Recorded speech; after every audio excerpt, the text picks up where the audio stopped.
Mike from BAVHAUSTV, and behind me today we have a 2012 E92 M3 with an S65. We're going to show you guys how to go to the rear final drive differential and change out that fluid.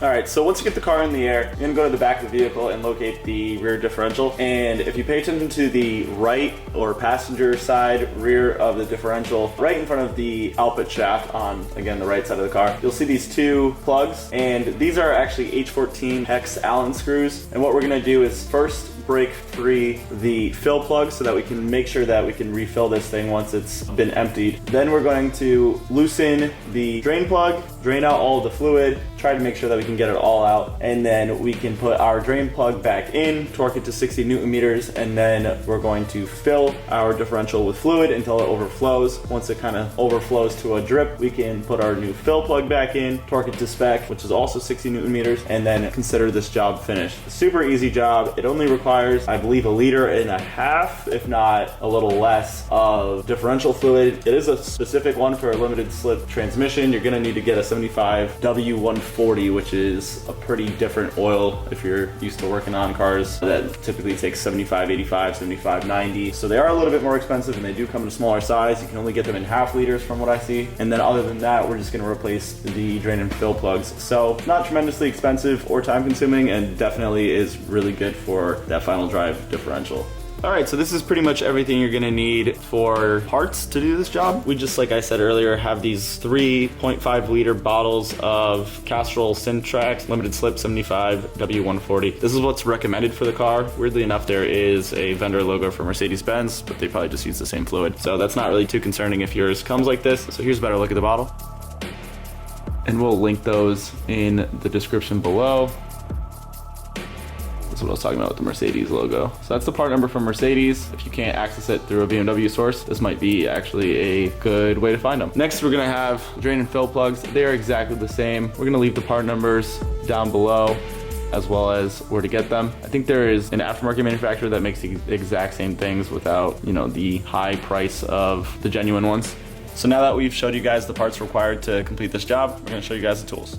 So there's not much that you need in terms of tools to complete this job. The first thing that you absolutely need is an H14 socket. This is like a 14mm Allen. You could probably get away with like a 14mm Allen if you have a breaker bar or something like a cheater bar to attach to it to help break it free. But I recommend a 14mm socket, and we decided to go with a ratchet. It's 60 Newton meters, so it's not like you're gonna hurt the gear set inside a 1/2 inch ratchet by breaking this free. But the proper way to do this would probably be to use a breaker bar to break it free and then ratchet it free with this, but this definitely has enough leverage and I'm not too concerned about hurting it. So that's going to be to remove and replace the drain plugs and fill plugs. The second thing you're going to need is a torque wrench. This is to actually get the torque spec of 60 Newton meters on the drain and fill plugs. So yours doesn't have to be as fancy as this. We will link all the tools also in the description below, and we'll give you guys some options for some more affordable torque wrenches, but pretty much all you need to do is just achieve 60 Newton meters. If you guys want to skip the torque wrench part, it's pretty much just tight and a little bit further. Don't overdo it, and you should be all right. Usually that ends up right around 60 Newton meters on these. The last thing that I would say you need, it might not be directly necessary, is a fluid transfer pump. We're going to include maybe a couple different options for fluid transfer pumps as well in the description below, but if you want to suffer a little bit, the bottles themselves do have a nozzle that comes out that you can squeeze it in. Problem is these don't really ever squeeze too well, and the angles are never really good, and you're always left with a ton of fluid. And since this is a very specific job in terms of the type of fluid and the size of the fluid that we need, so 1.5 liters roughly, I don't think it's really going to be feasible to not overuse a ton of fluid and run low in the end without actually taking the fluid physically out of these bottles. So we're just going to take the caps off and suck them out with this fluid transfer pump. I recommend you guys do the same, but again, it's not entirely necessary. Enough chatting about it. Let's go actually get this job done.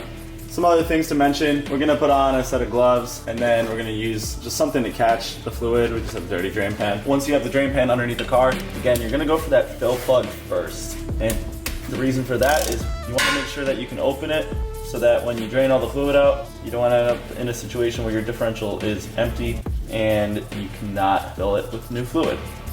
Also helps you see if it was overfilled or anything like that, which slow drip, and it actually looks like pretty dark and contaminated fluid as well, so it probably is a really good time to be doing this. Slow drip is exactly around where it should be. Sometimes they don't drip at all, but that's usually when they're leaking. Now we can remove the drain plug. I'm gonna bring the catch pan up, take it out by hand, All right. You can see that fluid is pretty dark and metallic, so definitely a good time to be changing this fluid out. Also, the seal from inside that fill plug stayed behind, or drain plug, so that's a perfect reason as to why you should be replacing these drain and fill plugs, because they are already used. I know a lot of people will just do the fluid, and then you end up in situations where you get leaks, and then you have to change out all the fluid again just to replace the drain plug. So we're just gonna let this leak out completely, and once we're satisfied, we can go put our new drain plug back in and torque it to 60 Newton meters.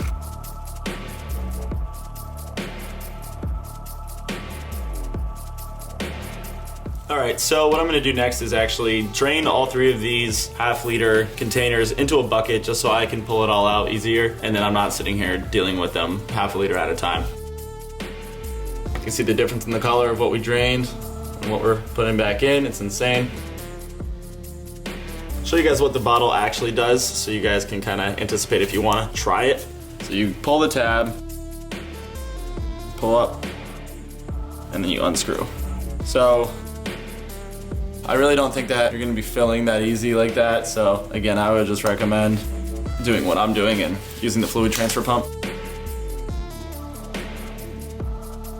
All right, so there you have it. That's 1.5 liters of this 75-140 in a bucket, and now we can just take our fluid transfer pump and just extract it. Before we do that, let's go check on the differential and go put that drain plug in and torque it to 60 Newton meters. All right, so we're at a very slow drip now, and what I normally like to do is just get a little bit of the old fluid. It doesn't have to be the new fluid. And we're gonna rub around the seal on the new drain plug.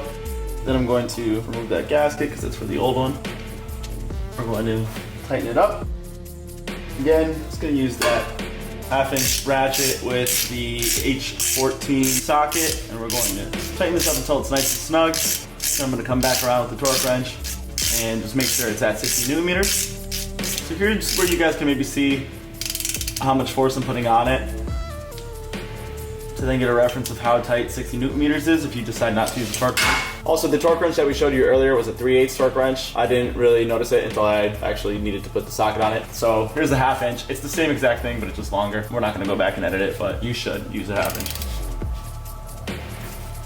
See, so pretty much it was already torque to spec with what I did with the wrench. I did not move this torque wrench at all, I just verified the torque. So you can negate the torque wrench if you have a good wrist and you can kind of feel things, but if you're a little skittish as to if it's gonna be torqued properly, then I would definitely recommend getting a torque wrench. We just double check all our torques regardless because we do have the tools. All right, so here we actually have the fluid removed from the car, and then we have the new fluid, and you can see it is a night and day difference. I don't think this has ever been done. So if you look at the old fluid, you can see when I move it, there's this huge metallic trail.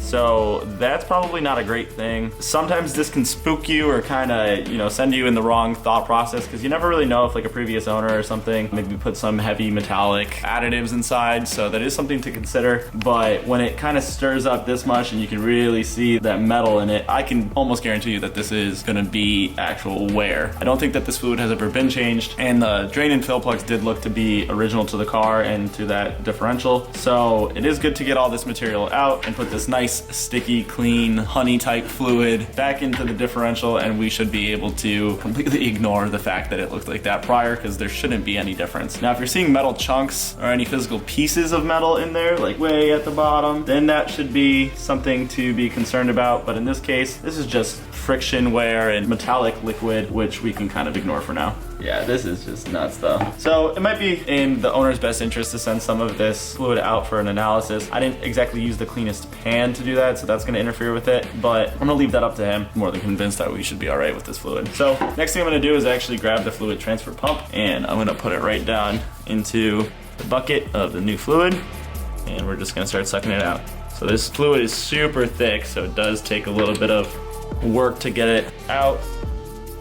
It's not as easy to do as like a transmission fluid. All right, so we're just gonna tip it over so we can get this as full as we possibly can, because even this fluid transfer pump doesn't get all the fluid out because the hose itself isn't really under pressure. So that's kind of where it maxes out. So now we can bring this over to the differential and start filling up. So with the drain pan back underneath the vehicle just to catch any overflow, we're going to put our fluid pump back up into the fill plug and start pumping the fluid in. All right. You can see here what I was talking about where the hose actually contains a little bit of fluid. So you're kind of just gonna be stuck with that. That's kind of what the throwaway is here. I think it ends up being much less than what you would lose by filling up with the bottles directly. Anyways, now we're gonna go fill up the fluid pump one more time. All right, putting it back up. Looks like only a half liter now. You can see it's starting to leak, so I'm just gonna check. Keep going. All right, so it pretty much took, I would say, 1.4 liters. I don't know the exact fill amount, but I only have a little bit left here. That's everything out of the bottle, and it's barely leaking. So we're just gonna let that leak until it becomes a drip and put that fill plug back up. So now that it's actually at a slow drip, what I'm gonna do is just take a little bit of what's dripping, go around the seal again, just like we did with the drain plug, and we can reinstall the fill plug. Make sure you do these installs mostly by hand. This is cast iron, and it's not really too good at taking cross threads. So if you end up messing up that thread, not only are you going to probably introduce metal into your differential, but you're also going to have a hard time fixing your mistake because those threads are probably just going to strip right out. Be very careful with it. Okay. Show you guys one more time what it looks like when I get it nice and tight. A little bit tight, and then I just bounce a little bit past. Now, I wouldn't even call that a quarter turn pass. Now we're just going to use our torque wrench to verify. That's 60 newton meters. So that turned a little bit more on that one. So on the fill, we did under torque it a little bit. So it is just a little bit past tight. I'm sure even if we left it as it was, it wouldn't have leaked. But again, there's a torque spec for a reason. So now in addition to gloves for PPE, I didn't mention to have safety glasses. And that's only because we're gonna use some brake parts cleaner to clean up the mess. Just gonna have Justin turn the camera on and walk away so he doesn't get sprayed.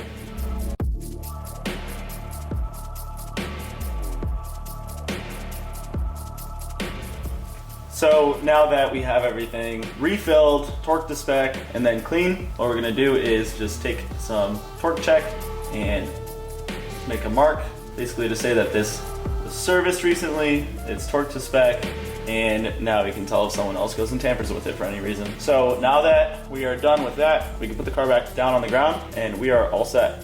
So that's all it takes to do a fluid change on a rear differential on an E9X M3. This is specifically an E92 M3, 2012 as we mentioned earlier, but it should be the same for the E9X platform in general. And since this M3 has a pretty simple transmission that just drains and fills, it's pretty straightforward and like every other run-of-the-mill BMW. It's not overcomplicated like some of the other M division rear ends, which can be a little bit more involved, but luckily this is just drain out 1.5 liters, put in 1.5 liters, and you can move on. We're gonna put all the tools, some comparable tools with different budgets, all of the materials we use, parts, and then some other stuff like maybe a set of gloves, a knee pad that I was using back there, just so you guys can kind of see everything we use within different budgets to get this job done and in a similar way that we did, even the stuff that you didn't see on camera, the stuff that we used. So go check that out, click the links below. We're gonna have a ton more videos on this. Any link clicks for stuff that you actually choose to buy help support the channel, and we appreciate that. Other than that, we're gonna keep filming on this. We're gonna have a DCT fluid change along with both filters and some other odds and ends related to the DCT that's sponsored by Euro Parts coming up. We are gonna show you guys how to do an oil change on this, spark plugs with the supercharger, throttle actuators, there's a ton of stuff. So be sure to be on the lookout for videos that we have coming up on this if you guys have an E9X M3 or just enjoy watching these videos. And as always, thanks for watching BAVHAUSTV.